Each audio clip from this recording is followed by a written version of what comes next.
What? And I'm saying back with one last video for tonight, viewing episode 12 of Dark Gavin. I would say this is a season finale, but it's actually not. It's actually revealed on Twitter just recently that Dark Gavin is not going to be a season format. Instead, it's going to be a weekly format for all episodes of the manga. So the entire manga will be adapted weekly, no season format. So this is the end of part 1 of the story. Part 2 begins immediately after this weekend, October 1st. Yeah. I'm not joking. We'll get the second part this weekend. That means possibly we'll get a new opening. I wasn't expecting that. I don't know, did it seem like something that would do? Something like that? Probably like a season format. Because there was no preview for the next episode.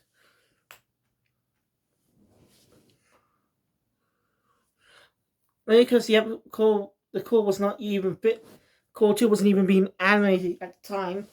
When finished animating the first part. Must have been working on it during the broadcast. Must have been working on it during the broadcast. And since they finish everything before the season even ends. Or the part even ends. They'll start immediately a week after next week after part 1 ends. That's just a guess though. I'm not really sure why. Like it has to be I think if Rolling Catcher was going to be a weekly series, not a season by format. Because season 2 will have to be increased by more episodes. If they want to get that entire Kyoto arc. But they're not doing that. Thank God. I think that was a good choice. A lot of the reboots were not season formats, were just binge episode. With just episode. They were just that to the manga from beginning to end, weekly, no stops. Unless they take a bit of a break, do delays or something. But still, season format. Still. Season format became quite common, but these days it's not being common. We're not getting it's becoming less common now. It's becoming more common to do calls now. Which actually makes a lot more sense. It works better in a season format. Racing in parts allow them to do the story, adapt the story. Use on the manga more efficiently. No small budget, no parts. You could take one and work on the first part, still work on season like formats, but just a bunch of episodes. And when the broadcasting is, when they broadcast, they can immediately work on the next batch. Simple as that.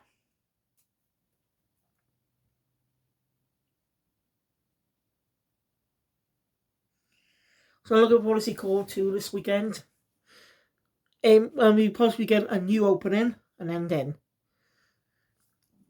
I don't like the opening. I like the first opening. It's catchy. And it really suits the tone.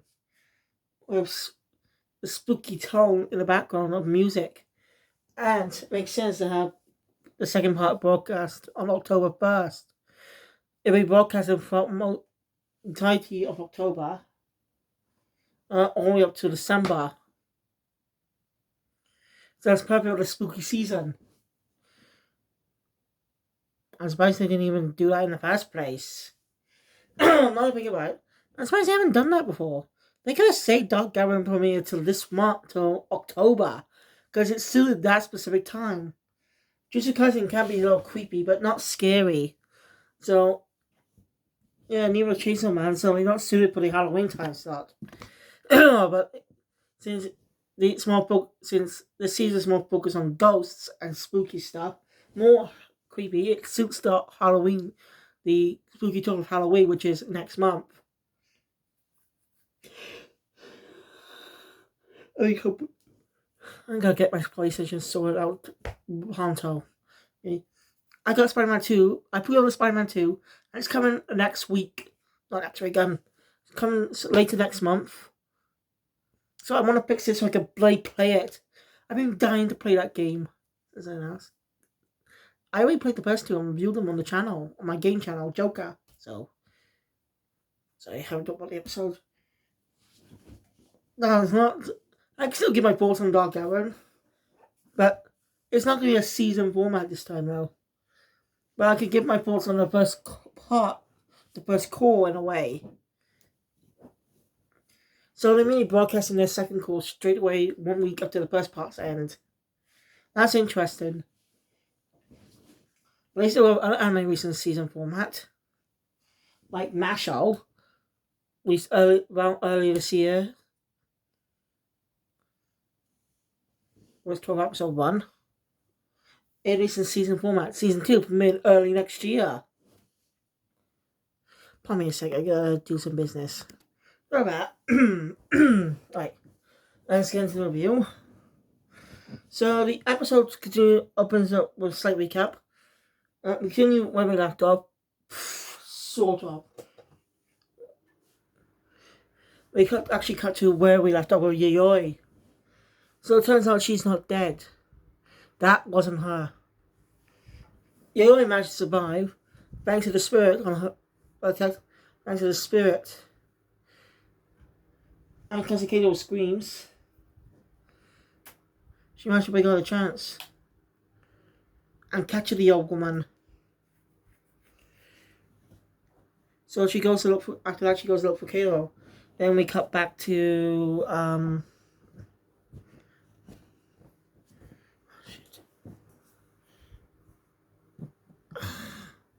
So this is on the other side of the bed. Hello. Sorry. Right. Oh, what was that? We cut back to where we left off with Kato, which is the end of the last episode. Kato's definitely distressed, but it's quickly revealed to him that's not Yayoi, as it grabs him to try and take him up, as he sees skeletons in the barrier.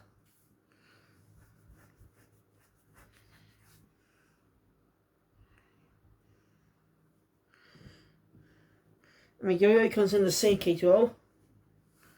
He's happy, and he shares what he's managed to come up with.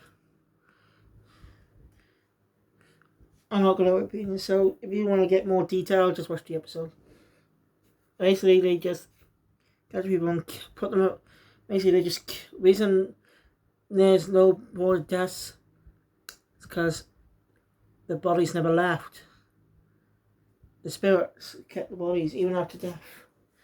They kill them and still keep the bodies, not letting them go.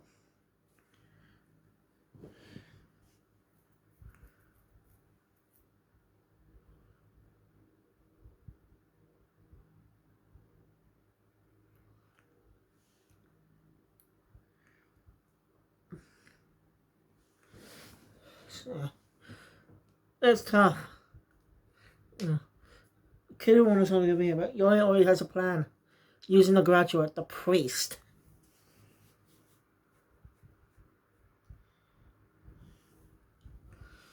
The priest. Chants a type of chanting. Yayoi tells Kato to put headphones in his ears and turn up music. Because if he hears that chant, he will die. As he quickly sees his little animal, so he quickly turns up the volume. Isn't that ghost? The ghost tries her best to stop it, but nothing works. In the end, she lost. Ended up being captured by Yayoi. So it's over, but race is not done. It's trying to prove Kato now. But Yayoi managed to put a stop and Kato ties it up. Prisons it again.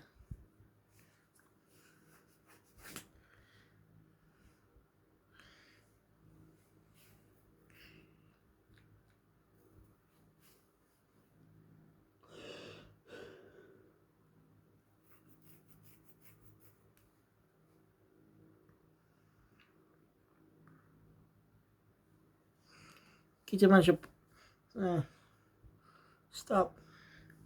That's over. But Yayoi notices something on the spirit she's got. It's some type of spiritual line.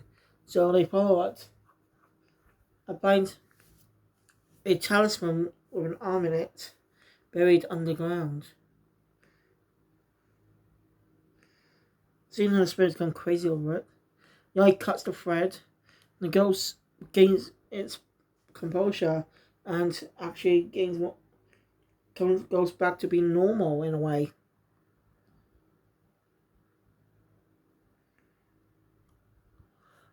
Lepin was obviously agonizing her. No, it's not. She's free.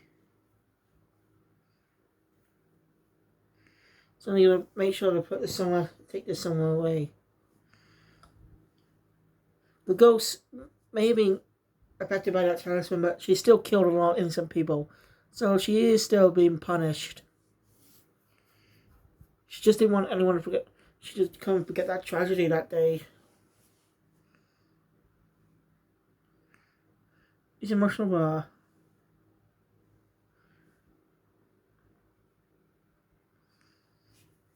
It's no longer bound, so they buried the plushie she's in on the ground, so now she's not tied to anything. So Yuri questions Keitaro if he's gonna quit Ghost Hunting now. You know how it's scary. It was mostly scary for Yuri after the ghost tricked him to think she was dead. It's worried about her, but now that she's goes back, he's not gonna give up. He has to protect her too. He cares for her. It's a 20 good moment between the two. Also, Yuri points out the talisman was obviously placed there by someone on purpose to antagonize the ghost. So someone was doing it purposely. Who and why? Is it something to do with the god? I don't know. The god arc, the Kami arc. I'm sure it'll introduce another character.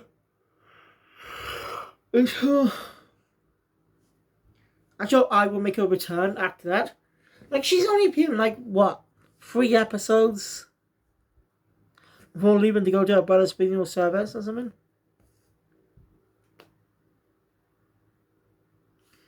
So yeah, she wasn't... Like, she appears late in the season, only have 3 episodes to have. So, but she's our main character, she's the focus, but... She appears later in the story. I don't think she should have been in the intro, in my opinion. That's just opinion, though. Because I think she should have been somewhere else at the time, not in the intro. It's a mystery. Now, so on the leave, Ghost says the call for help anytime. And vice versa, he always says vice versa is it. To her. Aiko's obviously a little mad. Another disappointing situation. You know, obviously make it up to Aiko. By choosing a haunted location.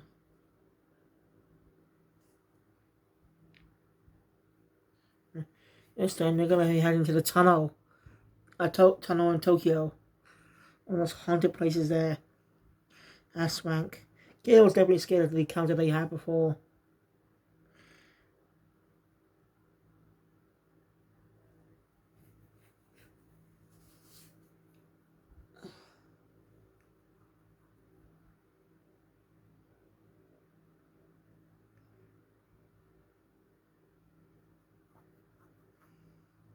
So, yeah. And the narrator gets off talking about some small details that's going to be happening soon. What they're doing, and some small details mention that there are 2 beings who tend to stand in their way. As we go, showing clips of what's to come.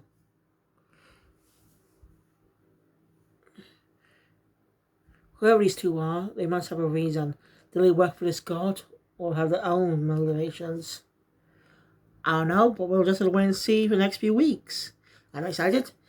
I'm excited this weekend too for episode 13. What do you think? So, I'd like to thank you guys for watching. If you enjoy my content, please hit the thumbs up button. Want to see more? Subscribe to the channel. Notification bell to always close the future. I'll see you guys tomorrow for Yu-Gi-Oh! Go Rush and Zone 100. And my main channel for Ultraman Blazer. I should have reviewed that earlier. And hopefully Lego Friends. I'm going to catch up on those. Also catch up with some manga on Wednesday. I'm going to easy to do that then. So, thank you. I'll see you guys next time for another video. Killer Phoenix out. Oh, actually, no, not yet.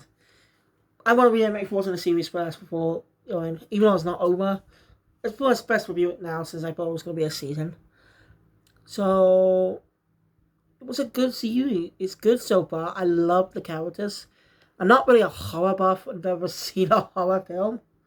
I got some horror films after watching The freaking Nightmare Before Christmas, even though that wasn't a horror film. It just creeped me out as a kid for some reason. Oh god, I get scared too easily. And I get nightmares, so I also watched 2 episodes I hated. I called them the Dolly Monsters as a kid. It was doing series 11. Not series 11. It was doing the Matt Smith run. Doing series 6. It's an episode I did not like when I first watched. I skipped to the next. When it came up repeated, I skipped that. I avoided watching it for years till I had the DVD. Creeped the fuck out of me. Not gonna lie. I don't know why. That's the thing that creeped me out. I wasn't scared by the freaking Daleks. Or Cyberman. Those are definitely scary, but I wasn't scared of them for some reason.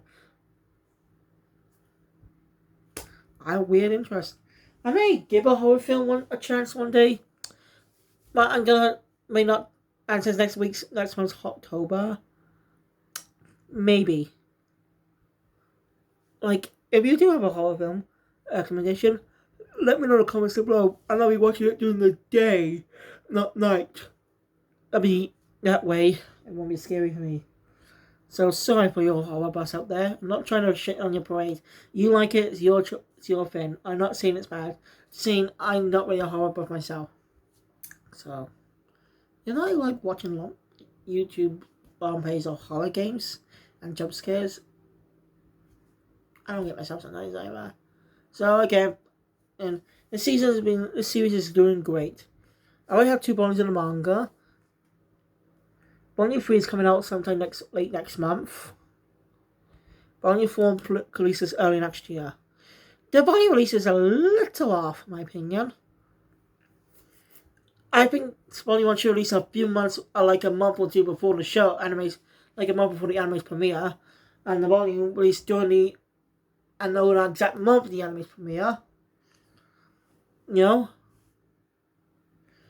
I get that's how it works, but still. They should at least release the volumes that the anime is adapting for the first 12 episodes. It's just weird that the anime's be fine, and English speaking audience will only get the manga when it officially when it's officially translated and released. So, I also plan to read the manga version too on my manga channel, so stay tuned. Thank you guys for watching, and I'll see you all tomorrow for the usual Go Rush and Zone 100. Kill Phoenix out.